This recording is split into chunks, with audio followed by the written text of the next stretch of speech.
வணக்கம் நண்பர்களே. இன்று உங்களை நிக்கு ஆங்கிள் சேனலுக்கு வரவேற்கிறேன். இப்போ டெல்லியில் நடந்துட்டு இருக்கக்கூடிய, அதாவது இந்தியா ஃபுல்லாக நடந்துட்டு இருக்கக்கூடிய நீட் எதிர்ப்பு போராட்டம் இன்றைக்கி எந்த மாதிரி ஒரு சுச்சுவேஷனில் இருக்குது அப்படிங்கிறத பார்க்க போகிறோம். மத்திய அரசும் மாணவர் அமைப்பும் பேச்சுவார்த்தை நடத்தியிருக்காங்க. அது எந்த இடத்துல முன்னேற்றம் அடைஞ்சிருக்கு, அடுத்த கட்ட நடவடிக்கை என்ன எடுக்க போகிறாங்க, அரசு என்ன மாதிரி நடவடிக்கை எடுக்க போகிறது, ப்ளஸ் நம்ம தமிழ்நாட்டில் இப்போ நடந்துட்டு இருக்கக்கூடிய நீட் எதிர்ப்பு போராட்டம், அதில் பங்கேற்கக்கூடிய நபர்களின் நோக்கங்கள், அதை பற்றி இன்றைக்கி விவாதிக்க போகிறோம். ஃபஸ்ட்டு நம்ம தலைப்புக்கு ஏற்ற மாதிரி நீட்டை பற்றி பேசிடலாம். அதாவது மாணவர் அமைப்பு ஒரு 3 கோரிக்கை கொடுத்துருக்காங்க. அந்த கோரிக்கையில் 2 கோரிக்கையை அவங்க அரசு ஏற்றுக்கிறதுக்கு தயாராக இருக்குது. ஒரு கோரிக்கையை பரிசீலிப்பதாக சொல்லியிருக்காங்க. என்ன 2 கோரிக்கைனா, அந்த நீட் தேர்வு போராட்டத்தில் கலந்து கொண்ட மாணவர்கள் மீது எந்த விதமான கேஸு போடக்கூடாது, அதை ஏற்றுக்கிட்டாங்க. அதே மாதிரி இவர் தர்மேந்திர பிரசாத் அவர் பதவி விலகணும் அப்படின்னு சொன்னாங்க. கல்வித்துறை அமைச்சர் பதவி விலகணும்னு சொல்கிறாங்க. அதை பரிசீலனையில் வச்சுருக்காங்க.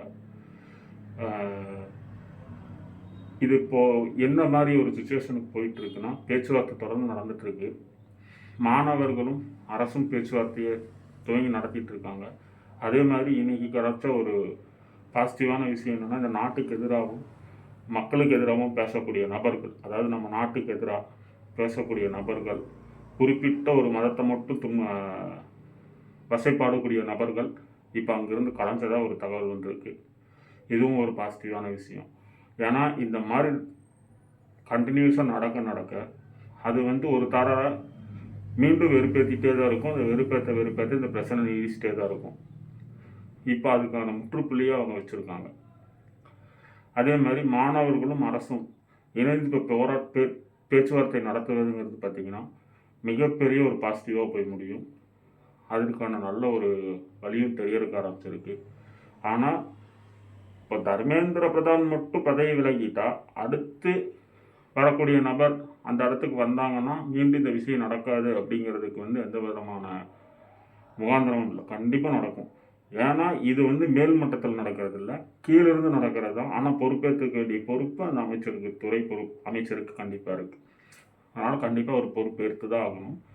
அதுக்குன்னு பதவி விலகணுங்கிற அளவுக்கு கேட்குறதெல்லாம் ரொம்ப ஓவர். ஏன்னா அப்புறம் நாளைக்கு ஒரு சின்ன பிரச்சனை, எனக்கு ஒரு சங்கடங்கிறதுக்காக நான் போய் முதல் ஒரு பதவி விலகணும்னு போராட்டம் பண்ண முடியாது. ஏன்னா அவர் அவர் வேலையை மட்டும்தான் பார்க்குறாரு. அவர் கீழே இருக்கிற அதிகாரிகள் தப்பு பண்ணால் அவங்க மேலே நடவடிக்கை எடுக்க முடியும். அதுக்காக அந்த நடவடிக்கை எடுக்கிறதுக்காக அவரை பதவி விலகுன்னு சொல்கிறது ஏற்றுக்கொள்ள முடியாது தான். ஆனால் இருந்தாலும் அதுவும் ஒரு கோரிக்கை, மாணவர்களுடைய கோரிக்கை. கண்டிப்பாக அதுவும் பரிசீலனைக்கு எடுத்துக்கொள்ளப்படும்னு ஒரு எதிர்பார்ப்பு இருக்குது. அவங்களும் எடுத்துக்கிறேன்னு தான் சொல்லியிருக்காங்க. இப்போ அந்த போராட்டம் தொடர்ந்து நடந்துகிட்ருக்கு. மேபி ஒரு ஒரு ஒரு 4 நாள் 5 நாளுக்குள்ளே இதற்கான தீர்வு, அதுவே ஜாஸ்தி தான், அவ்வளோ தூரம் போகிறதே தப்பு தான். மீறி போனால் ஒரு 2-3 மணி நேரத்தில் இதற்கான தீர்வு மக்களுக்கு கொடுத்துருக்கணும். ஆனால் இத்தனை நாள் இழுத்துட்டாங்க, இனியும் நாள் கடத்தக்கூடாது அப்படிங்கிறது தான் என்னுடைய நிலைப்பாடு. அடுத்து இப்போ தமிழ்நாட்டுக்கு வருவோம். தமிழ்நாட்டில் என்றைக்குமே தமிழ்நாடு இந்தியை திணிக்கப்பட மாட்டோம் அப்படின்னு சொல்லக்கூடிய மாநிலம். அதுவும் இன்றைக்கி போராடக்கூடிய அமைப்புகள் தான் இந்திக்கு எதிராக மிகப்பெரிய போராட்டமெல்லாம் எடுத்திருக்காங்க. அந்த அமைப்புகள் இன்றைக்கி வச்ச கோஷங்கள் நீங்கள் பார்த்தீங்கன்னா ஆசாத்தின்னு அது பியூர் தமிழ் வார்த்தைன்னு நினைக்கிறேன் நான். எனக்கு அதை பற்றி தெரியாது, ஆசாத்தினால என்னன்னு தெரியாது. அவங்க போராட்டம் பண்ணியிருக்காங்க. ப்ளஸ் குறைந்தது ஒரு 5 வருடம் தலைமறைவாக இருந்த நபர்கள் இன்றைக்கி போராட்ட களத்துக்கு மீண்டும் வந்திருக்காங்க. இந்த நபர்கள் தான் ஜல்லிக்கட்டு போராட்டத்தை மடைமாற்ற நபர்கள். இவர்கள் இத்தனை வருஷம் 5 வருடமாக திமுக ஆட்சியில் எங்கிருந்தாங்கன்னு தெரில. இல்லை ஒரு வேளை கரெக்டான பேமெண்ட்டு போயிருக்கும்னு நினைக்கிறேன். அதனால் அவங்க எந்த ஒரு நிகழ்வுலையுமே கலந்துக்கிட்டாலும் பெரிய அளவுக்கு அவங்க ஒரு எஃபெக்ட் போடல. இன்றைக்கி பார்த்தீங்கன்னா தமிழ்நாடு முதல்வரை கேள்வி கேட்குற அளவுக்கு வந்துட்டாங்க. இந்த அமீருங்கிற நபர் வந்து ஜனநாயகன் படம் ரிலீஸை பற்றி பேசியிருக்காரு. ஒரு கேள்வி தான் என்னோடது, அதாவது அவர் கேள்வி கேட்குறாரு, என் மனசில் பட்டதுக்கான பதில் நான் சொல்கிறேன். அவங்க அந்த படம் ரிலீஸ் பண்ணுறதுக்கு கடந்த 7 மாதம் 8 மாத காலமாக எவ்வளோ ஒரு போராட்டம் பண்ணாங்க, எவ்வளோ மனவலியில் இருந்திருப்பாங்க, எவ்வளோ கோடி இன்வெஸ்ட் பண்ணிவிட்டு எவ்வளோ கஷ்டத்தில் இருந்திருப்பாங்க. அவங்களுக்கு ஒரு படம் முழுசாக ரிலீஸ் பண்ணுறதுக்கு அவங்க எவ்வளோ ஒரு இதாக இருந்திருப்பாங்க. அப்போ அவர்களுடைய ரசிகர்களுடைய மனநிலை எப்படி இருந்திருக்கும். அப்போது ஒரு படம் ரிலீஸ் ஆகுதுங்கும் போது அவங்க அதை போய் பார்க்க தான் செய்வாங்க. அதுவும் தன்னுடைய தலைவருடைய கடைசி படம் அப்படிங்கும்போது கண்டிப்பாக யாராக இருந்தாலுமே அதை போய் பார்க்க தான் செய்வாங்க. அதை வந்து கொச்சைப்படுத்தும் விதமாக இவர் பேசுகிறாரு. இவருக்கு இந்த பேசக்கூடிய அதிகாரம் யார் கொடுத்தா? ஃபஸ்ட்டு அப்போ எல்லாத்துக்கும் பேச்சுரிமை இருக்குன்னா எனக்கும் பேச்சுரிமை இருக்குது, மக்கள் எல்லாத்துக்குமே பேச்சுரிமை இருக்குது. அப்போ எல்லா பேச்சுரிமையும் இவங்க எடுத்துக்கிறாங்களா? ஒரு படம் பார்க்க போனதுக்கும் நீட் தேர்வுக்கு நடக்கக்கூடிய பிரச்சனைக்கும் சேர்த்து வச்சு பேசுகிறாங்க. அதுவும் முதலமைச்சர் விஜய் முதல் கொண்டு அவர்களுடைய அமைச்சர்கள் முதல் கொண்டு ஒரு ஸ்டாண்டான நிலைப்பாட சொல்லிட்டாங்க. நாங்கள் நீட்டை ஏற்றுக்க போகிறது கிடையாது, இதுக்கான கரெக்டான தீர்வு எங்களுக்கு வேணும் அப்படின்னு சொல்லி அவங்க அத்தனை பேருமே அறிவிச்சிட்டாங்க. ஆனால் இவங்க கூட சேர்ந்து போராடணும் அப்படின்னு நினைக்கிறது எந்த விதத்தில் நியாயம்? ரெண்டாவது, ஒரு போராட்டம் பண்ணுறோம் அப்படின்னா அந்த போராட்டத்துக்கான ப்ராப்பர் பர்மிஷன் வாங்கணும். எந்த அமைப்பும் பர்மிஷன் வாங்காமல் எங்கேயாவது போராட்டம் பண்ண முடியுமா? அப்படி சரி ஒரு வேளை போராட்டம் பண்ணலான்னா அரசு அதுக்கான நடவடிக்கை எடுக்காமல் இருக்குமா? அதனால் மக்கள் போராட்டம், நம்ம திடீர்னு ஒரு போராட்டம் ஒரு ரோட்டில் வந்து பண்ணுறோம் அப்படின்னா அதனால் மக்கள் பாதிக்காமல் இருப்பாங்களா? ஒரு போராட்டம் மக்களுக்காக போராடுறோம்னா அந்த போராட்டத்தினால யாரும் பாதிச்சிடக்கூடாது. அப்போ அந்த போராட்டத்தினால மக்கள் பாதிக்கிறாங்கன்னா அதுக்கு பேர் வந்து போராட்டம் கிடையாது, ஒரு கலவரத்தை உருவாக்கக்கூடிய ஒரு நிலை தான். இப்போ நம்ம 4 பேர் போராடுறோம், ரோட்டை மறைச்சி போராடுறோன்னா 100 பேர் பஸ்ஸில் அவன் வேலைக்கு போவான். அப்போ அவனையெல்லாம் நம்ம தடுக்கிறோம், அவன் பொழப்புல மண்ணவாரி போடுறோம், இதை தானே பண்ணுறோம். இது வந்து உங்களுடைய சுயநலத்துக்காக எல்லாரும் வந்து போராடணும் அப்படின்னு நினைக்கிற தப்பு.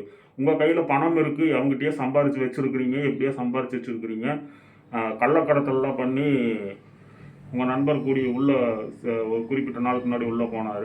அவர் பார்ட்னர்ஷிப்பில் நீங்கள் ஏகப்பட்ட பிஸ்னஸ் பண்ணியிருக்கீங்க, உங்கள்கிட்ட பணம் இருக்கும், நீங்கள் எப்படி வேணாலும் போராட்டம் பண்ணலாம். அதே நிலைமையை நாங்கள் இருக்கோமா? அன்றாட காட்சிகள் தான் இந்த தமிழ்நாட்டில் 90% மக்கள் அன்றாட காட்சிகள் தான். அந்த 90% அன்றாட காட்சி மக்கள் இன்றைக்கி வேலைக்கு போனால் தான் அவங்களுக்கு சம்பளம்.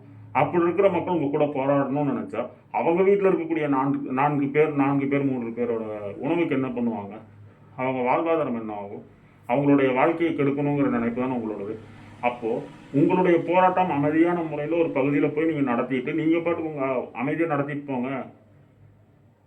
அதுக்கான ப்ராப்பரான பர்மிஷன் வாங்குங்க. இன்றைக்கி நைட்டு நான் அறிவிக்கிறேன், போராட்டம் பண்ணுறேன்னு நான் அறிவிக்கிறேன்னா எனக்கு கீழே இருக்கக்கூடிய அமைப்புகளில் என்ன பண்ணணும்? நாளைக்கு போய் எங்கள் தலைவர் வந்து இந்த மாதிரி போராட்டம் வைக்க சொல்லியிருக்காருங்க, எனக்கு ப்ராப்பராக ஒரு பிளேஸ் கொடுங்க, பிளேஸில் வச்சு நாங்கள் நடத்த போகிறோம், இல்லை இந்த மாதிரி நாங்கள் மாணவர்களாக போராட்டம் பண்ண போகிறோம், ப்ராப்பராக இந்த இடத்துல பண்ணுறோம் அப்படின்னு சொல்லி பர்மிஷன் வாங்க வேண்டியதானே. அவங்க இப்போ போராடக்கூடிய நபர்களுடைய கூட்டணி கட்சி தான் ஆட்சியில் இருக்குது, கேட்கலாமே. நீட்டாக போய் அவங்கக்கிட்ட அரசாங்கத்துக்கிட்டையும் போலீஸ்கிட்டையும் பேசி பர்மிஷன் வாங்கியிருக்கலாமே. அப்போ மக்களை துன்பப்படுத்தணும், மக்களை வேதனைப்படுத்தணுங்கிற ஒரே நினைப்பு தான் தமிழ்நாட்டில் இருக்கக்கூடிய சோகால்டு போராளிஸ். இவங்க பேசக்கூடிய விஷயங்கள்லாம் பார்த்தா முதல்வர் அதுக்கு போயிடுறாரு, அதுக்கு துணை போகிறாரு, இதுக்கு துணை போகிறாரு. அவர் எதுக்கு துணை போனால் அவருக்கு உங்களுக்கு என்னங்க வந்துச்சு? அவர் கரெக்டாக ஆட்சி பண்ணுறாரா, ஊழலற்ற ஆட்சி பண்ணுறாரா அப்படி பார்க்குறோமா? இல்லை நாங்கள் போராடணுன்னா எங்களுக்கு உடனே ஆதரவு தரணும். நீங்கள் எந்த விஷயத்துக்கு போராடினாலும் உடனே உங்களுக்கு ஆதரவு தரணுமா? நீட் விஷயம் கரெக்டான விஷயம் தான், அது யாராக இருந்தாலும் ஆதரவு தருவாங்க. அவங்க உங்களுக்கு முன்னாடியே அவங்க அறிவிச்சிட்டாங்க. நீங்கள் சொல்கிறதுக்கு முன்னாடியே முதல்வர் 2 டைம் இதுக்கான அறிவிப்பு. அதே மாதிரி அவர்களுடைய அமைச்சர்களும் இதை பற்றி நிறைய பக்கம் பேசிட்டாங்க. உங்களுக்கு இதுக்கு மேலே என்ன வேணும்? உங்கள் கூட வந்து உட்காந்து போராடணுமா? உங்கள் கூட வந்து உட்காந்து போராடினா மக்கள் பிரச்சனைகளையும் மக்களுடைய பிரச்சனை உங்கள் ஒரு 40 பேர்த்துக்காக மக்களுடைய பிரச்சனை யார் பார்ப்பா? நீங்கள் உட்காந்துட்டு இருக்க உங்கள் 40 பேர்த்துக்கு கூட முதல்வர் வந்து உட்காந்து அமைச்சர்கள் வந்து உட்காந்துட்டா மக்களுடைய பிரச்சனையை யார் பார்ப்பா? அப்போ இவர் படம் பார்க்க போயிட்டாங்க, அமைச்சர்களாக படம் பார்க்க போயிட்டாங்கன்னா உதயநிதி ஸ்டாலின் எடுத்த எல்லா படத்தையும் முதல்வர் மு க ஸ்டாலின் போய் பார்த்தாரு. அப்போ அதுக்கு பேர் என்ன? அப்போ நீங்கள்லாம் எங்கே போனீங்க? இன்னைக்கு விஜயோட ஒரு படம், அதான் அவங்க தலைவருடைய கடைசி படம் வருது, அதை அவங்க பார்க்க போனது ஒரு குற்றம்னா, உதயநிதி ஸ்டாலினுடைய ப்ரொடக்ஷனில் வந்த அத்தனை படத்தையும் முதல்வர் போய் பார்த்துட்டு ரிவ்யூ கொடுத்தாரு. அதுக்கு பேர் என்ன? இன்னைக்கு ரோட்டில் உட்கார்ந்துட்டு இருக்கக்கூடிய பாரஞ்சித், வெற்றிமாறன், இவங்கெல்லாம், அமீர் முதல் கொண்டு இவங்கெல்லாம் கடந்த 5 வருடம் மக்கள் பட்ட இன்னரப்ப எங்கே போனாங்க?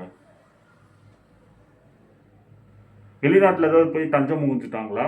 இன்னைக்கு தான் தமிழ்நாட்டு பக்கம் வந்திருக்காங்களா? இவர்களுடைய நோக்கம் போராட்டம் நடத்துவது இல்லைங்க. இங்கே இருக்கக்கூடிய அரசை குறை சொல்லணும், ஏதோ ஒரு வகையில் வந்து இவங்க டிஎம்கேக்கு ஹெல்ப்பராக இருக்கணும், அதுதான் இவங்களுடைய எண்ணம். இவங்க மக்களுக்காக போராடக்கூடிய நபர்கள் இல்லை, அது மூலியமாக ஆதாயத்தை தேடி வந்திருக்கக்கூடிய நபர்கள் தான். மாணவர்கள் போராட்டம் வெற்றி அடையும், உங்களுக்கும் மாணவர்களுக்கு சம்பந்தம் இல்லைங்கிறத என்னுடைய பேச்சு.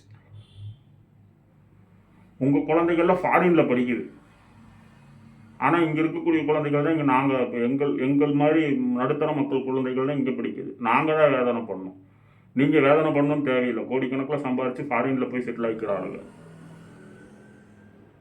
முதல்வரை பார்த்து கேள்வி கேட்கறதுக்கு முன்னாடி ஃபஸ்ட்டு உங்களுடைய முகத்தை கண்ணாடியில் பார்த்து நீங்கள் உங்களை கேள்வி கேட்டுக்கோங்க. நம்ம பண்ணுறதெல்லாம் சரியா? நம்ம பண்ணது இது நாள் வரைக்கும் கரெக்டாக பண்ணோமா? இந்த 5 வருஷம் நம்ம இதே மாதிரி பிரச்சனைகளில் நம்ம ஃபேஸ் பண்ணோமே, அப்போல்லாம் எங்கே போனோம்? இன்றைக்கி வரைக்கும் தமிழ்நாடு அரசு தேர்வாணையம் தேர்வை நடத்தாமல் ஒரு தேர்வை வச்சுருக்கு. அதை பற்றி இன்றைக்கி வரைக்கும் கேள்வி கேட்கல. லட்சக்கணக்கான இளைஞர்கள் பாதிக்கப்பட்டிருக்காங்க. அதை பற்றி கேள்வி கேட்குறதுக்கு உங்களுக்கு துப்பு இல்லை. ஏன்னா அதை பண்ணது வந்து டிஎம்கே, இவர்கள் ஆதரிக்கக்கூடிய கட்சி. அதனால அவங்க கேள்வி கேட்க மாட்டாங்க.